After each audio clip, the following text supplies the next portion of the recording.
Welcome to the Art of Faith podcast by Granite Creek Studios. I'm Pastor Joshua Kapczynski and my friend co-host, soon to be the retired Pastor Joel Fairley as of July 31st, 2022 All right. at the First Baptist Church of Claremont. Counting the days. Counting the days. Congratulations. Not to say goodbye to my church, Yeah. but necessarily to move on to something else, to be an artist and an author full-time. Awesome. Congratulations. Thank you.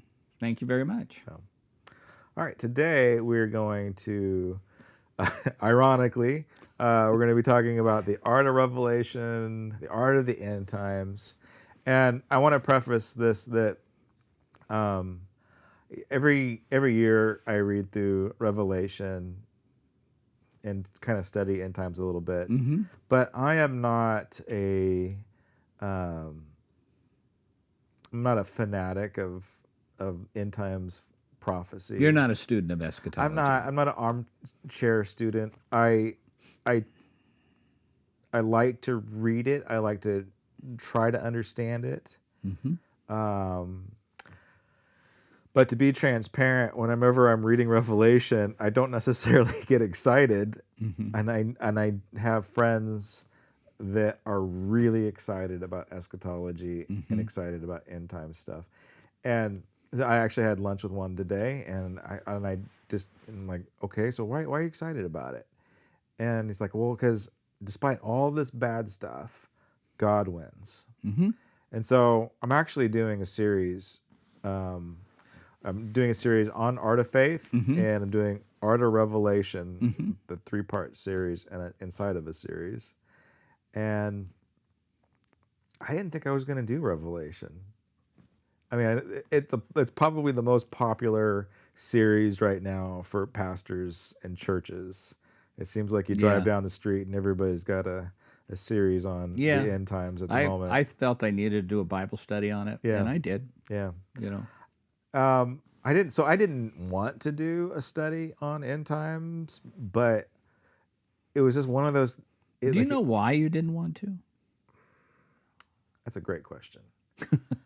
Probably because I'm rebellious and I don't want to do what everybody else is doing. Okay. So that's probably the heart of it right there. It's like, well, everybody's doing it, so therefore I am not going to do that. Yeah, you're a maverick, so man. that's probably honestly what was going on. But I would probably say too, it's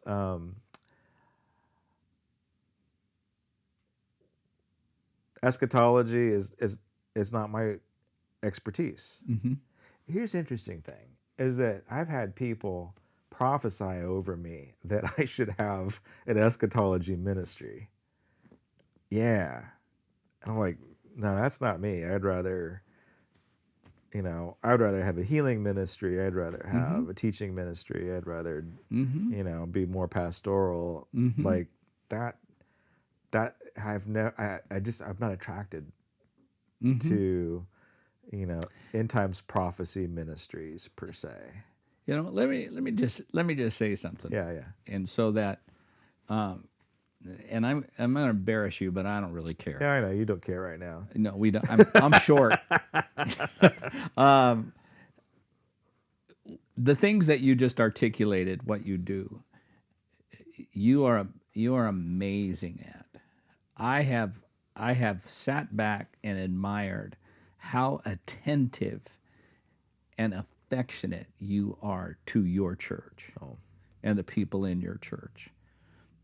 To me, as I've watched you, I've seen you run into people from your church casually and intentionally, and you treat them with honor and respect and like they count.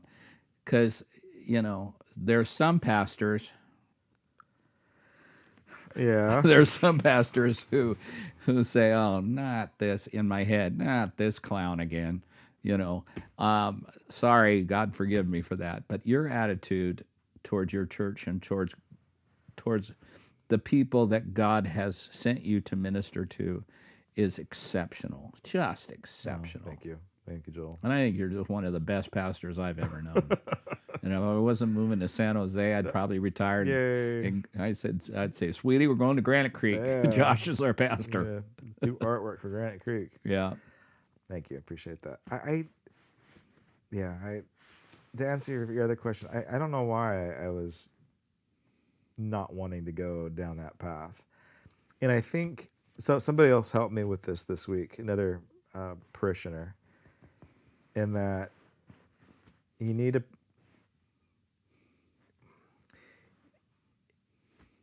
He's like, "Wow, Pastor Josh, you're dealing with some heavy material, and if taken the wrong way, it's going to come off as feeling condemning."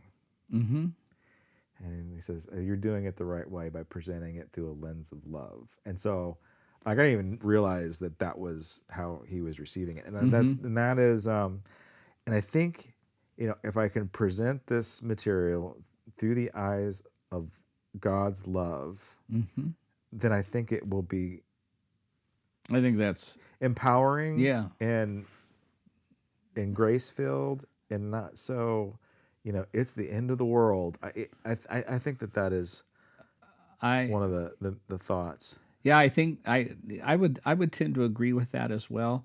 The reason why I don't necessarily preach about Revelation or talk about Revelation in the pulpit, but I Yeah, told you that I have preached through the seven churches, which yeah. I think is the The key, absolute key to understanding Revelation and what's going Interesting. on. Absolute key. So, but my problem with Revelation, especially with how it has been taught, there is Jesus's words in the back of my head saying, "Nobody knows. Yeah, of course. Nobody Yeah, knows." and it And is. when somebody tries to predict and say these are the events, I feel like I'm stepping into territory that is not mine, Yeah, and I don't want to lead anybody astray.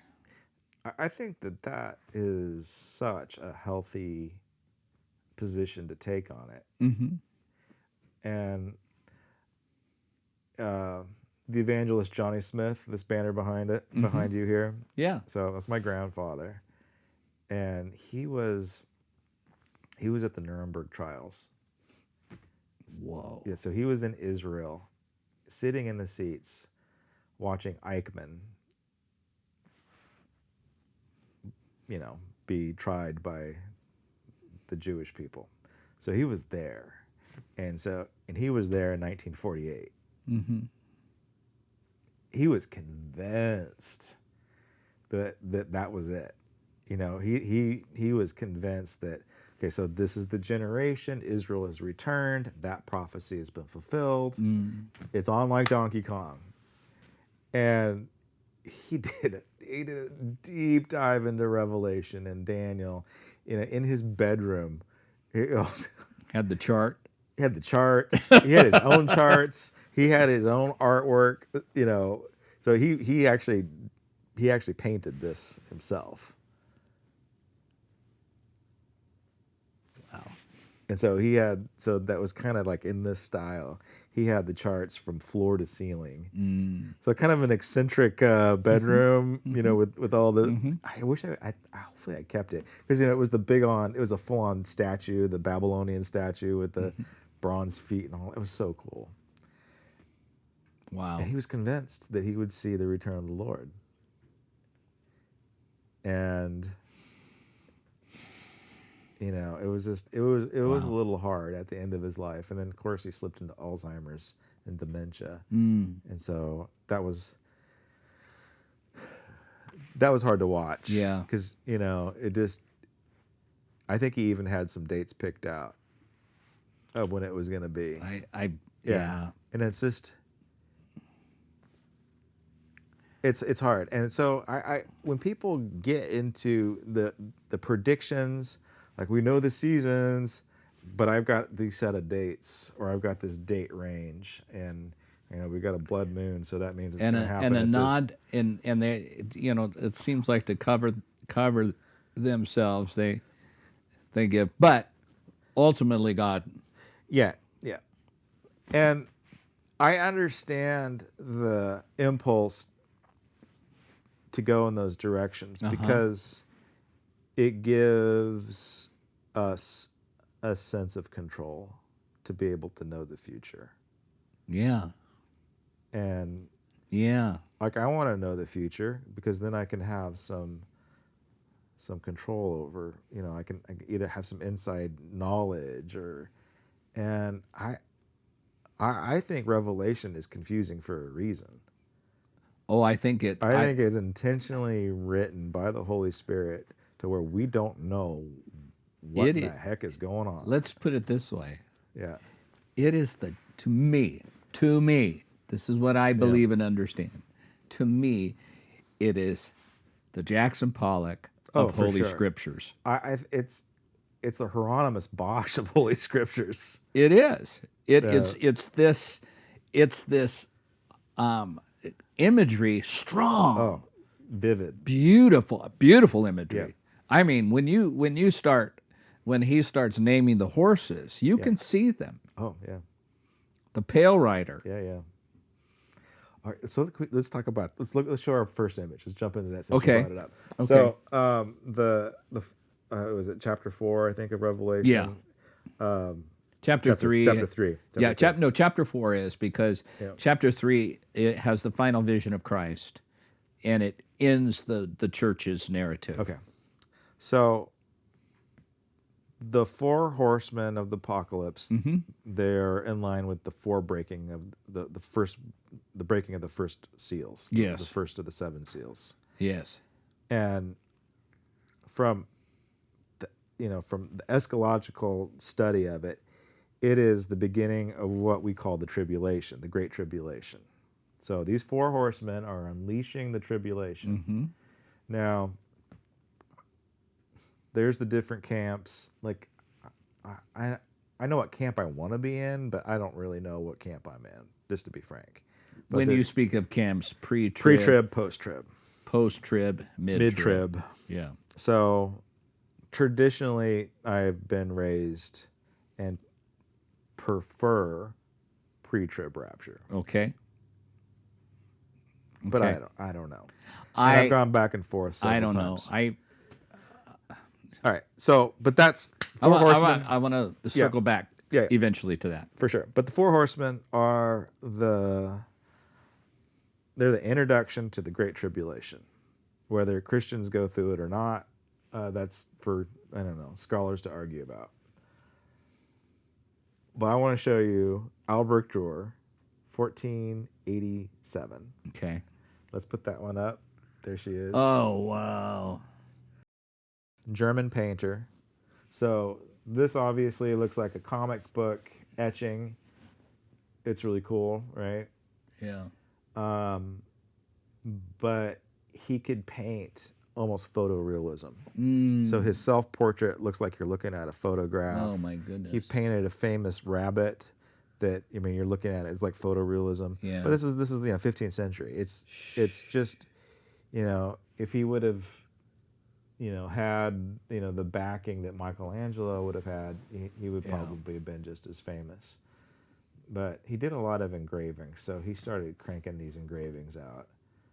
And then there's his little symbol down there, his little icon A with the D inside of it. So if you ever see one of those, don't throw it away. Oh, okay. Because some of his original engravings are big money. Wow. Okay, so we got the four horsemen, right? Uh-huh. And I did a little study on this.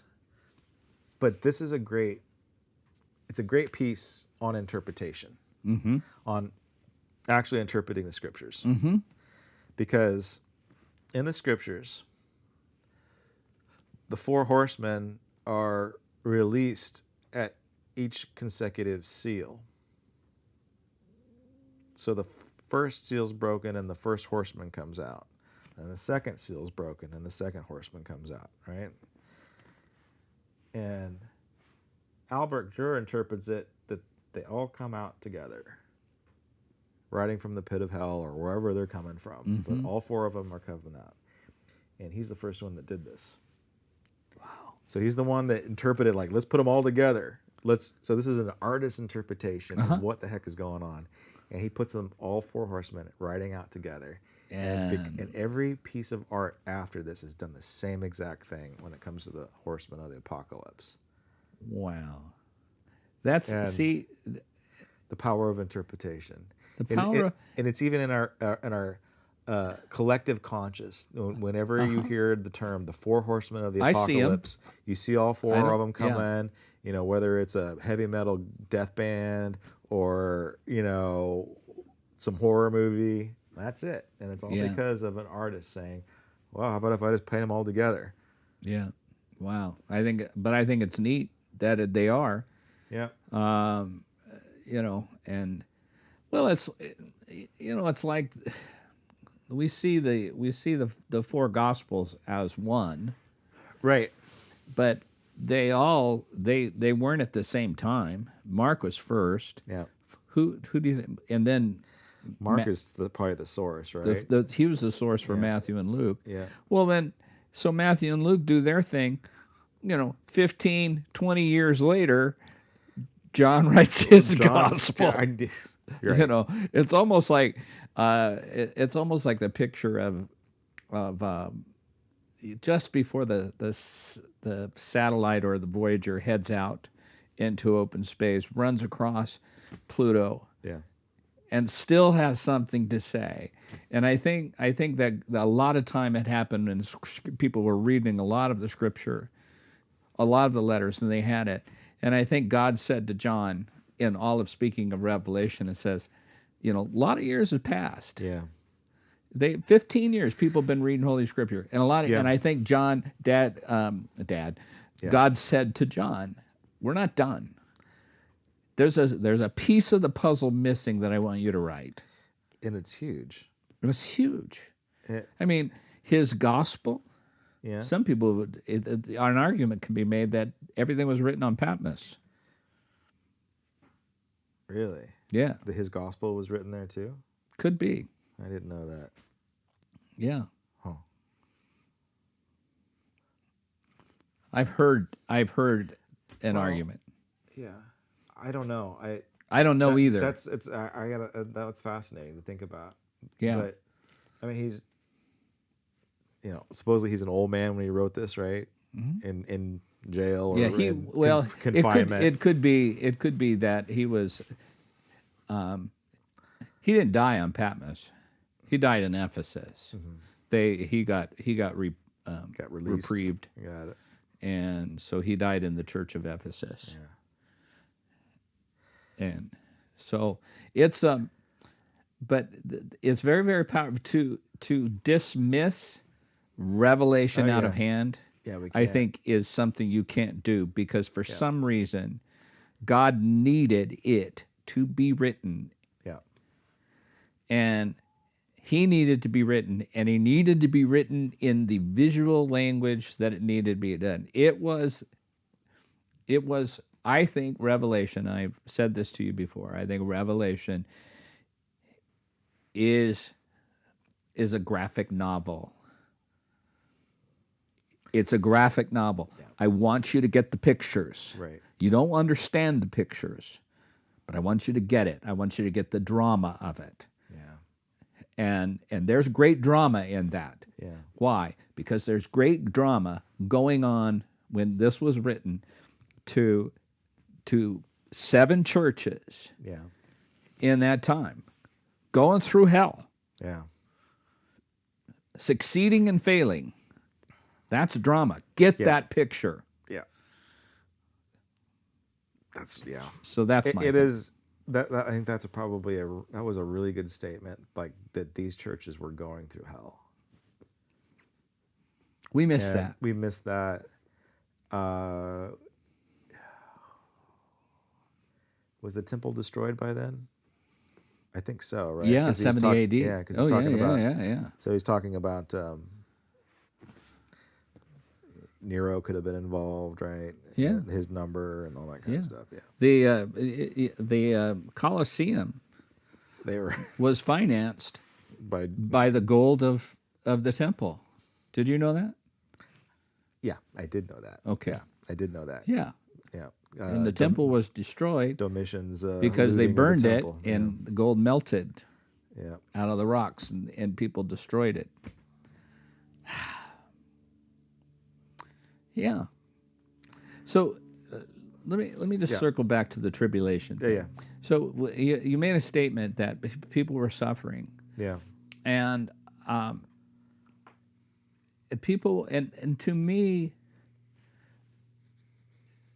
for us to think that we're the ones that all this is happening to Yeah. is an I arrogant agree. point of view.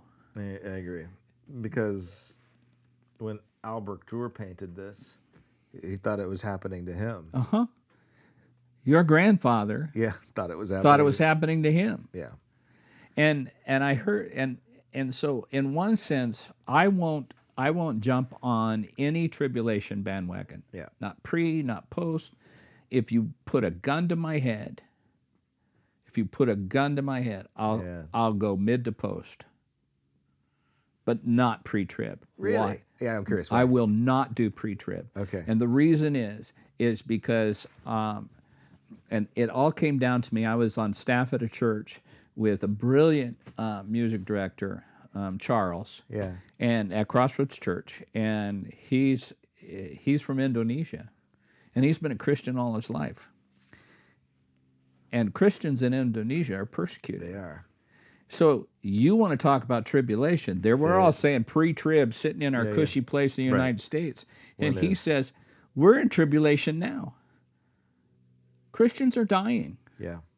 They're in tribulation. I heard that, and I said I think, and I'm going to go on record, and you can write me letters and whatever. I don't care. I think pre-trib is an arrogant point of view to take. To say that we're special and That God's there's gonna something special about us, that we're going to be saved from the tribulation. Suck it up, Yeah. like everybody around the world is doing. Suck it up, And so my deal is, if I have, Paul puts it best, that I may know him in the power of his resurrection and the fellowship of his suffering. Yeah. If to go through tribulation for me means I get that much closer to looking like Jesus, Then come So what be may. it. Yeah. so be it. Yeah. It's the way it is Yeah. for me. I like it. Okay. I think it's. I'm still voting pre-trib. Uh-huh.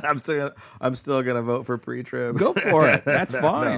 no, You but arrogant so-and-so, yeah, you. no, but I agree with that, because I agree with the sentiment. Like, so I don't want a pre-trib just so I can escape persecution. When, like, there's more Christians being persecuted now than there ever has been in There history. never there has been. There's a story, a real story that came out a couple of years ago when ISIS got a hold of those Coptic Christians and cut their heads off. There's 20 of them. Uh-huh. So ISIS got these Christians, and they're like, recant or we're going to chop your head off. And all 20 of them would not renounce their faith. And there was one unfortunate sucker that got stuck in that grab, and he wasn't a Christian. So there's 21 of them. And this poor guy was not a Christian, and ISIS nabbed him. And so he sees these 20 people get their heads chopped off. And ISIS says, are you going to deny Jesus? And he says, not after what I just witnessed. Their God is now my God. And then they chopped his head off.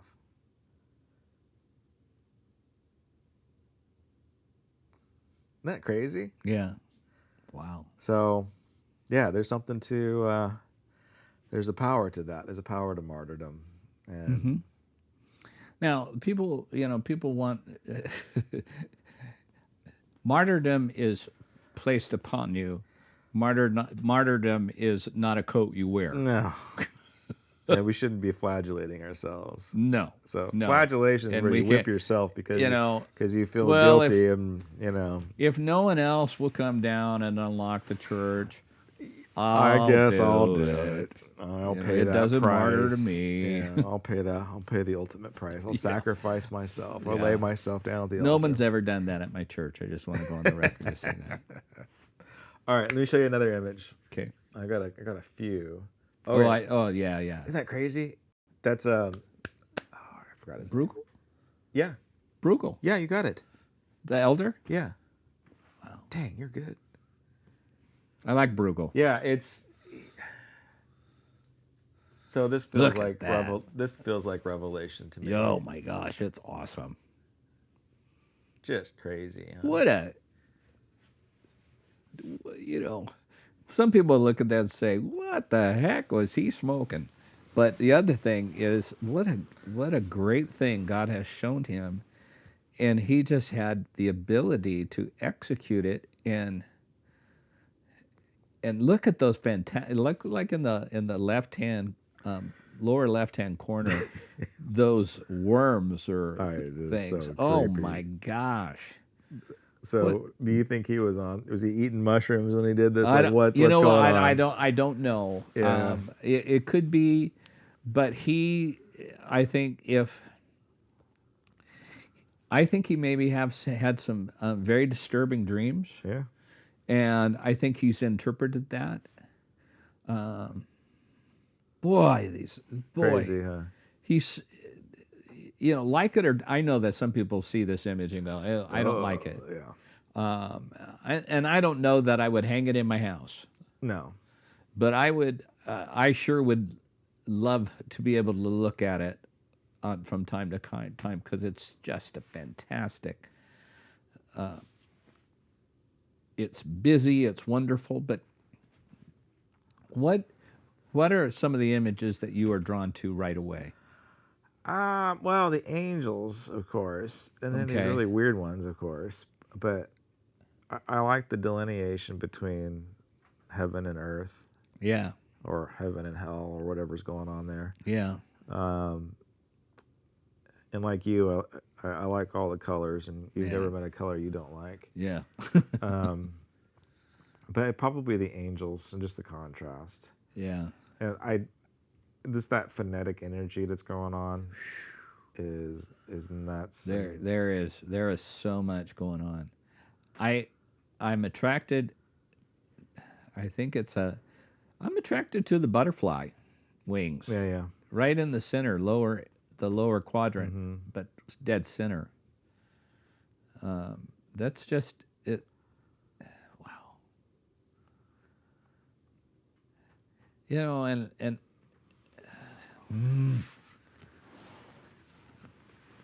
there's nothing new under the sun, Yeah.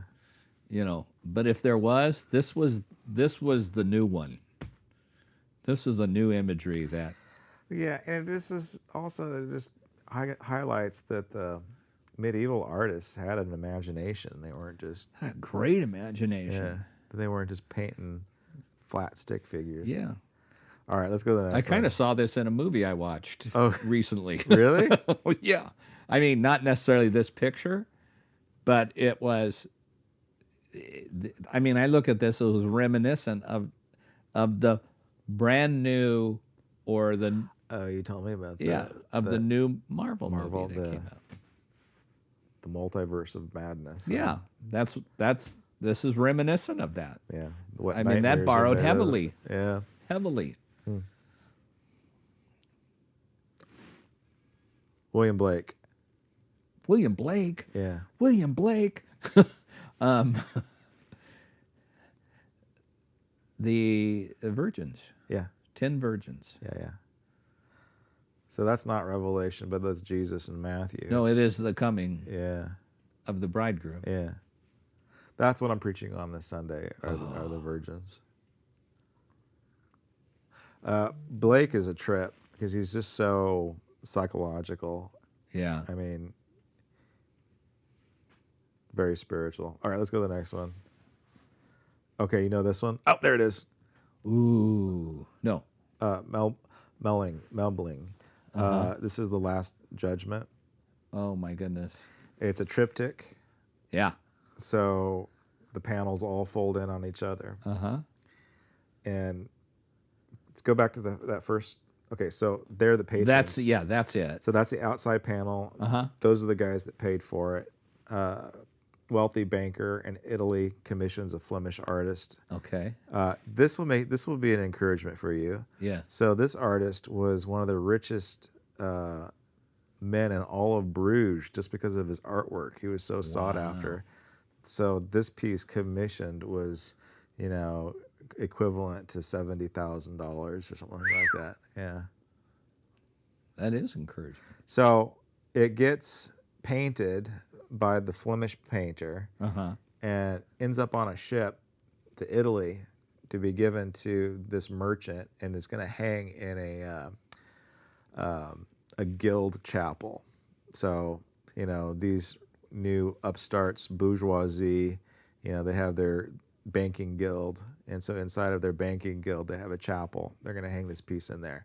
So it'd be like, you know, putting a piece of Christian artwork at Chase Bank. Yeah. You know, Wow. and pirates steal it. It never made it to the guy, and then the Templars bought it from the pirates, and it ended up in Poland. And then What a great story. Yeah, then the Nazis stole it, and then Napoleon stole it. Then the Nazis stole it. So it's been around, but it's back in Poland. All right, let's open her back up. Yep. Let's do that. All right, so heaven and earth, right? So we've got Jesus, the judge. He's standing on an orb, which is symbolic of the universe. That's not the earth. That is the universe, that gold ball. And he has, you know, the symbolism is all over the place. He's got the 12 apostles, plus John the Baptist. Mom is in there in the corner, of course. And the angels are flying around with the instruments of his crucifixion. So we've got the cross, we've got the nails, we've got the, you know, the linen over his face, we've got the whipping post. So all of the symbolism of his crucifixion is there. We've got the symbol of his power and authority, the sword, and his victory over death, the lily.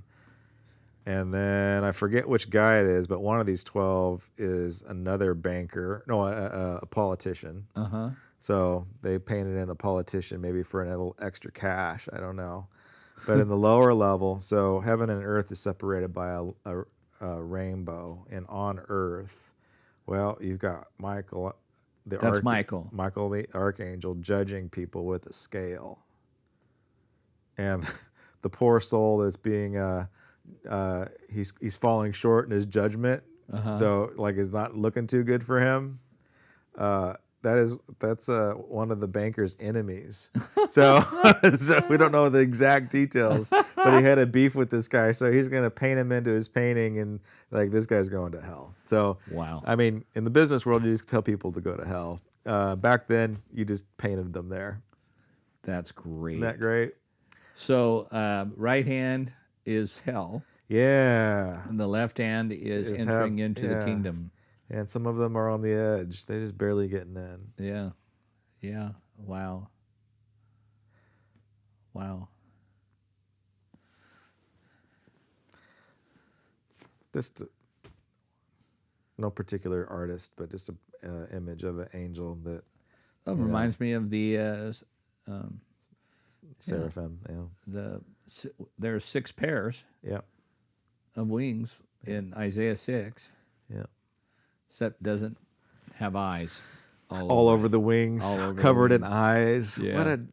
You should paint that. That's Are you bold enough to paint something like that? Oh sure. Oh sure. Yeah, heck yeah! I think that's very inspiring to me. I love this. I love the symbolism of, especially from Isaiah 6, is because he describes the angels. Yeah. Describes the heavenly beings. 6 wings. They can go up. They can go anywhere. Yep. Okay, and they have eyes on their wings, and they can see everything. They can see all the options available to them. They can go anywhere. Their choice is to Be with God. stay in the presence of Holy, the Lord holy, and worship Him. holy, holy, holy, holy. Holy, holy, holy. Yeah, And calling to one another. They're having a conversation about God. that's cool. Love that. I love that too. I never thought of it that We way. choose to be here. We choose to be here. Yeah. Yeah. Remember a time when we didn't have a choice to go to church as kids? You don't have a choice. Oh my God. I can't tell you. I think my art career began In the pews in the with pews your mom with pinching your the side, or no, well, with the no. She was singing in the choir, so I was sitting by myself with my girlfriend at the time and her mom, with Janie Peters, and I was tearing apart offering envelopes so I'd yeah, have something to draw on. yeah. That's how my career started. I think Luke and Joel have done that a few times that I remember. Okay, next one. Okay, this isn't even. Oh, this is another. This is the 10 This Virgins. is 10 Virgins. Yeah. And I just like it for its aesthetic. I think it's a modern painter. I should probably give him credit, but I don't know who it is. So maybe I'll Okay. put it in the credits. I love that. Yeah, it's very pre-Raphaelite feeling. Yeah. This, And I mean, that's what a great thing. And I love how the light is on their face yeah, and they're looking in different directions and they seem to be looking for the bridegroom yeah, and expecting the bridegroom. yeah. I love that. I hope I look like that. I like it too because it's a heavy topic. I mean, we saw the William Blake, which was kind of Yeah. creepy. And I'm like, well, it doesn't have to be creepy now, does it? Because this is a beautiful story. And I think this is obviously aesthetically pleasing and pretty. And you got the gal. Well, the gal in the back is awake. So these are the 5 that are awake. Yeah. They're all awake Yeah.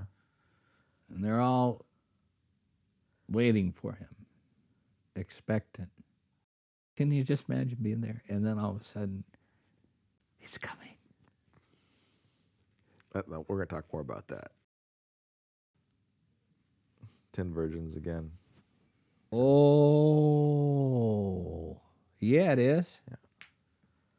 And there's one in the back Yeah. saying, I missed out. Yeah. Is that coloration true? Yeah, it's mannerism. So it was kind of weird. But it's the colorization is gorgeous. How bright is that? Yeah. Oh man, I All love right. that. Next one. So this one's kind of cool. No one super well known, but 18th century. Again, the 10 virgins. Yeah. So you got, the 5 on the right with their lit lamps, Yeah, and then the other 5 that are sleeping. yeah. Jesus is looking yoked. It's And it's really interesting. Couple questions I have. First of all, how come Jesus's torso is always undraped because I don't know. in all of these to emphasize his humanity? And I think so, but this one is obviously a very strong Jesus. absolutely, no question. And I think it goes into the interpretation on how we view Jesus too. Yeah, If you look at some crucifixions, you have a totally inebriated Jesus. Like even into the modern, like mid-century modern Jesuses, where he's elongated and stretched way down, and it looks like an anorexic type of a Jesus. Oh, I painted those. You painted those, yeah.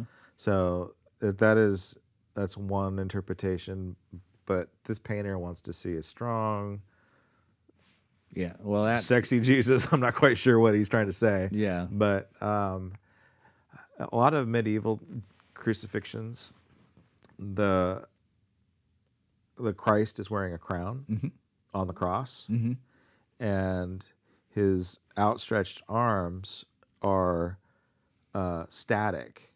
They're in line with the cross itself. yeah. And the idea seen is, and Jesus is, even though they were primitive in their abilities, they're drawing muscles on Christ.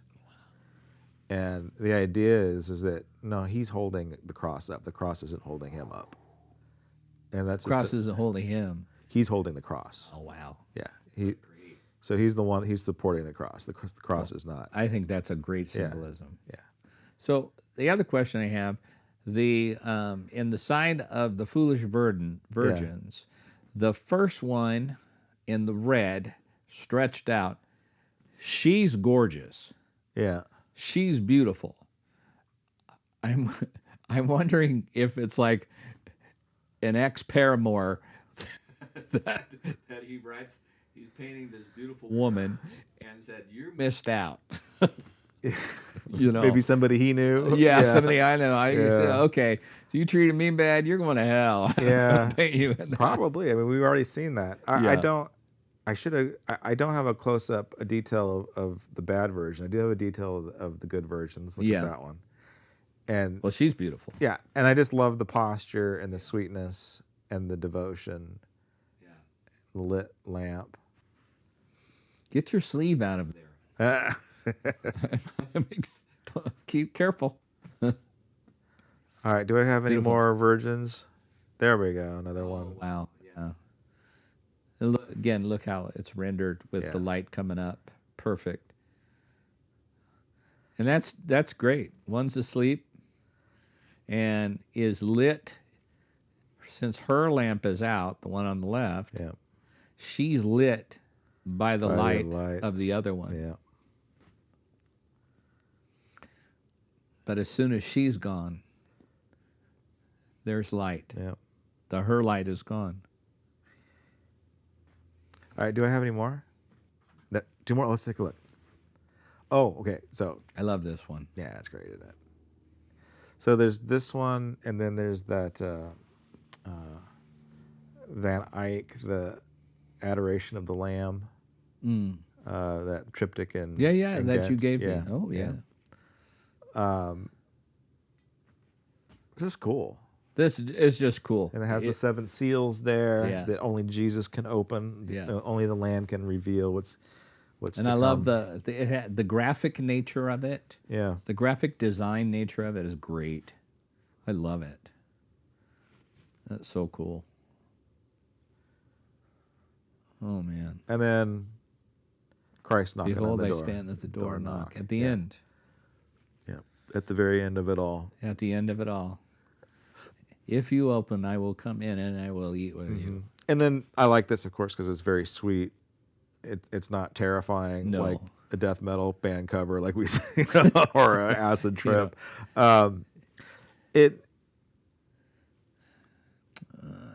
Yeah. there is a plethora of end times artwork, Plethora. and I know I can't.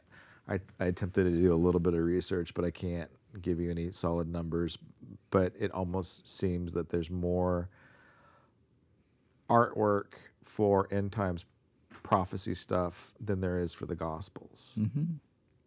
Of course, they're telling the stories of the Gospels and art in the Renaissance, but they just kind of go to town when it comes to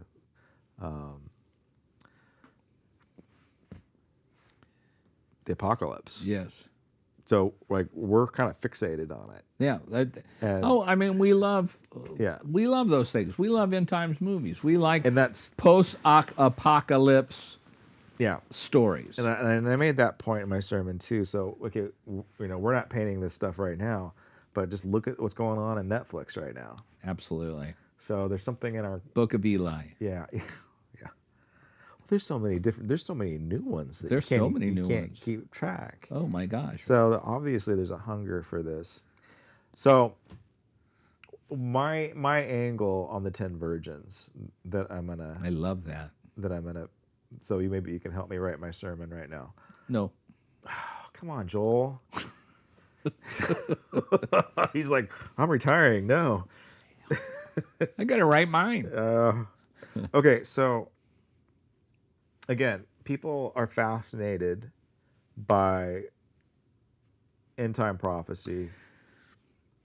They want to see the signs.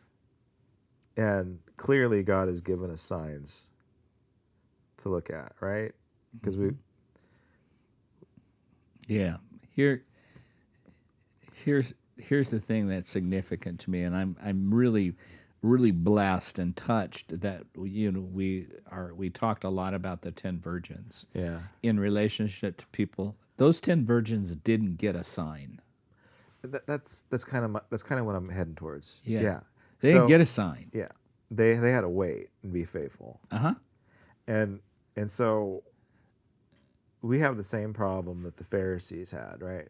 The Pharisees were demanding a sign from Uh-huh. Jesus, and Hence why I don't want to go there. yeah, and I think that's why I want to teach on it. I think that's something that we should teach because there is an axiom that you can you can grow your church with revelation. You can grow your church by teaching Revelation, and you can empty your church by teaching Romans. Mm-hmm. Meaning that you can grow your church with, okay, we've got the answers for you. We can tell you the future. We got the magic formula. You start teaching Romans, like, now maybe you need to get your life together and straighten up and build some character in your life. Once you start applying character to people, then they're like, what? I just want the magic pill. So Right. And and the five versions. One, well, yeah, I want to know when the bridegroom's coming so I know how much oil to buy. right. And I think that's the mentality of some end time prophecy minded Yes. people. So I'm gonna live my life, but as soon as that temple's built, then I know it's on. It's on.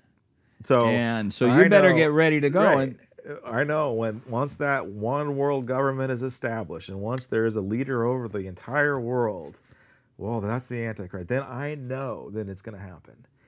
And I think Jesus teaching on the parable of the 10 virgins is that I'm coming at any time.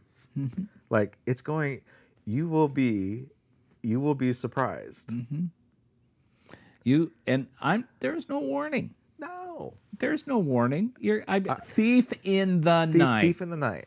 Thief in the night. And I come like a thief in the night. so I think that, okay, so hypothetically, if a meteor hits the dome of the rock and the Jews build the temple, like that's going to shock a lot of people. Mm-hmm.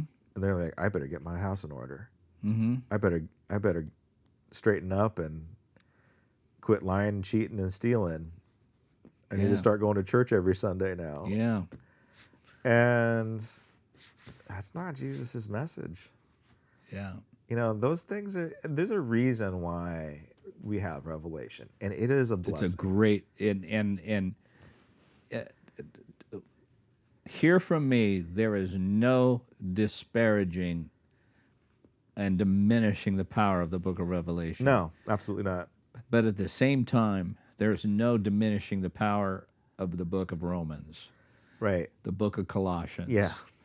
the Gospel of Luke, It is. the power of the Psalms. Yeah. I mean, it is such.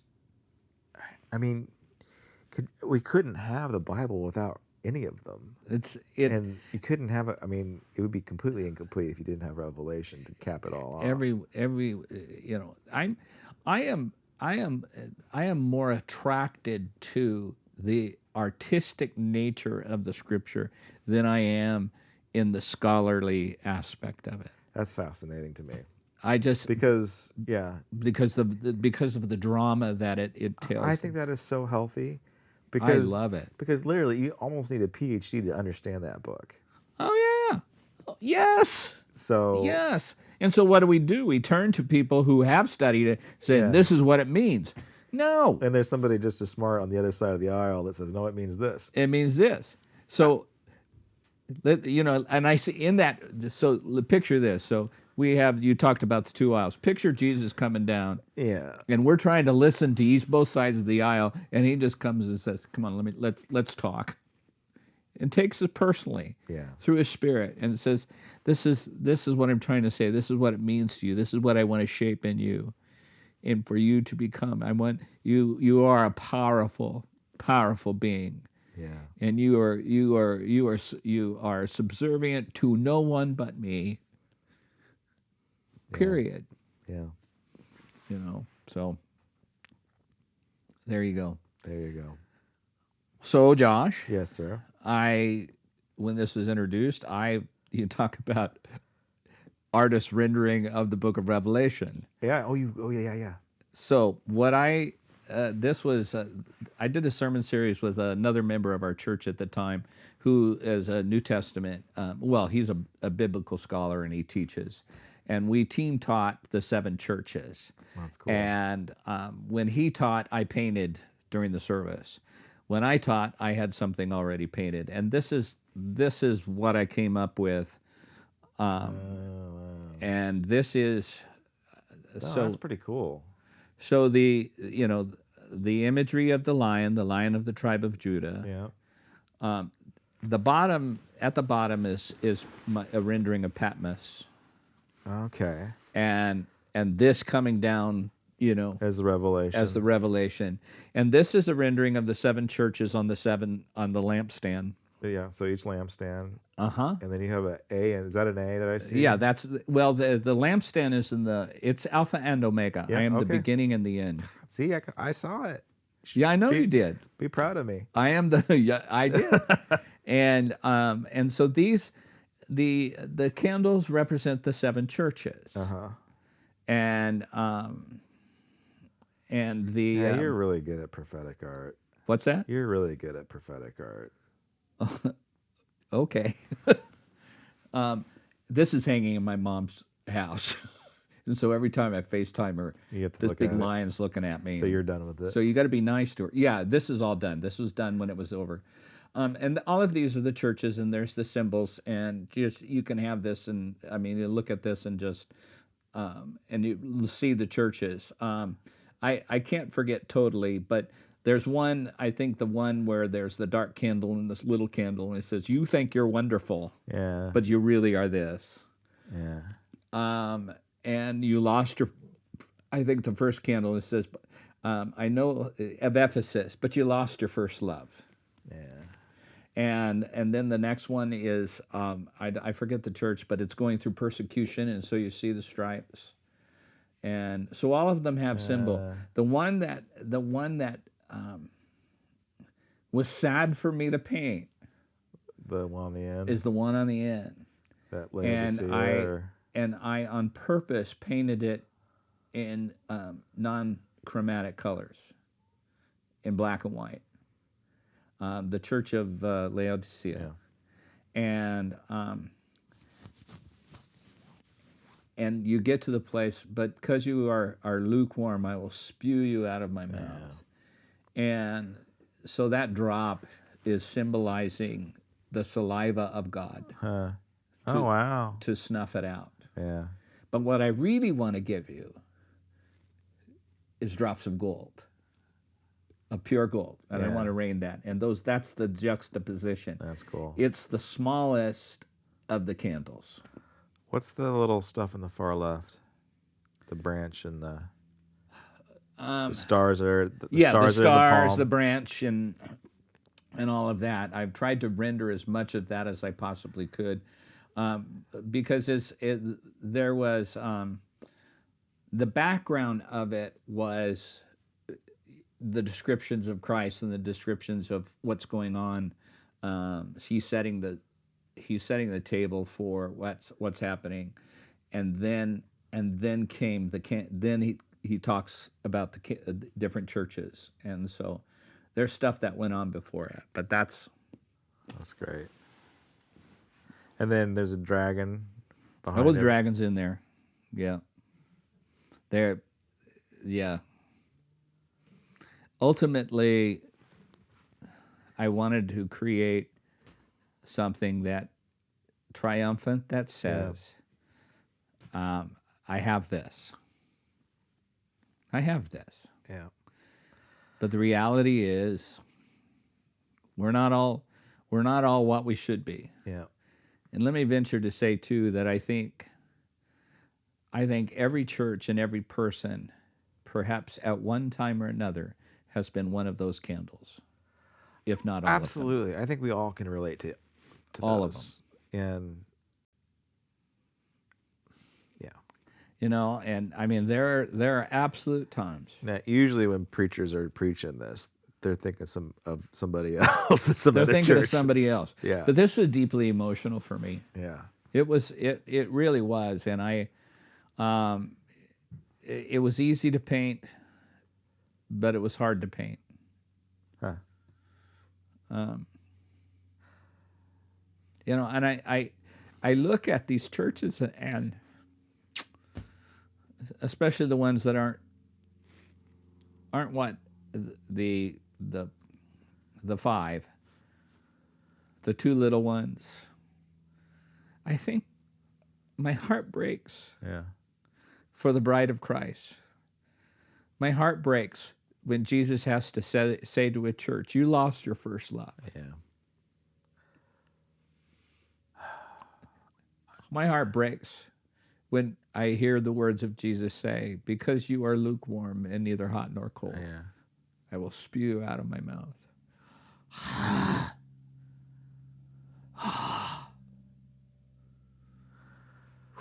Well, yeah, that could be the state of the American church these days. I hope not. I hope not too, and I hope that, um, See, if we're concentrating on the end of Revelation, right, and we're not first of all folks seeing it through the lens of these seven churches, it doesn't matter. It do, I think that's a great thing to say.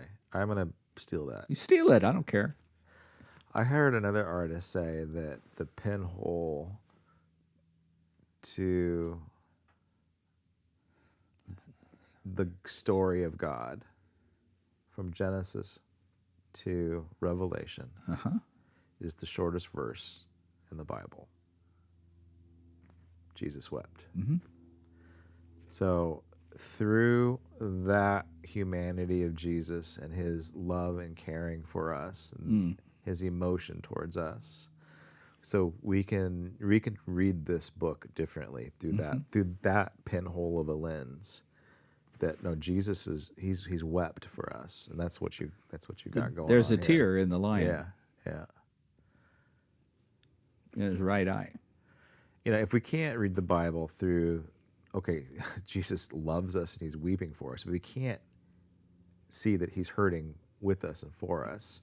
We read Revelation and it's a horror book, right? He's suffering with us. Yeah, yeah. Do you have another painting? That's it. That's it? That's my only Revelation painting. All right. So let us leave you with the double meaning. So Okay. we've showed art of Revelation, prophetic art.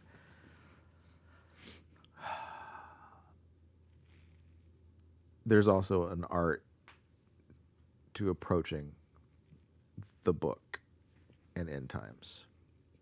And so I think that both of us would say that don't fall prey to dogma or camps.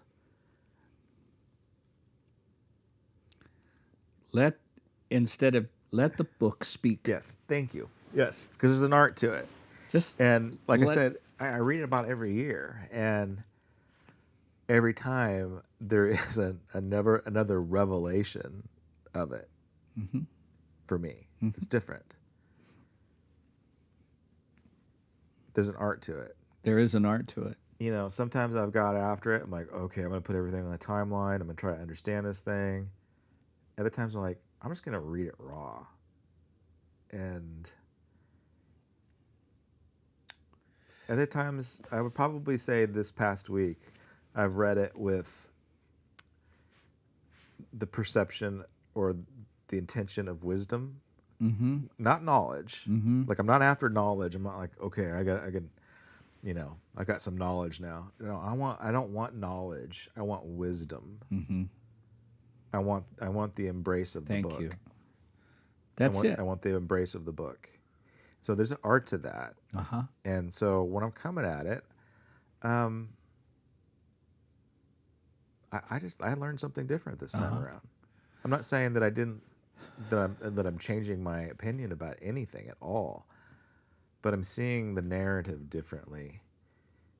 And like my friend said, I'm seeing it through love and I think that's not fear. and I think that's wonderful and that's beautiful, and I am the same way. And we come, I think, because in one sense Jesus says, just drop everything and come to me.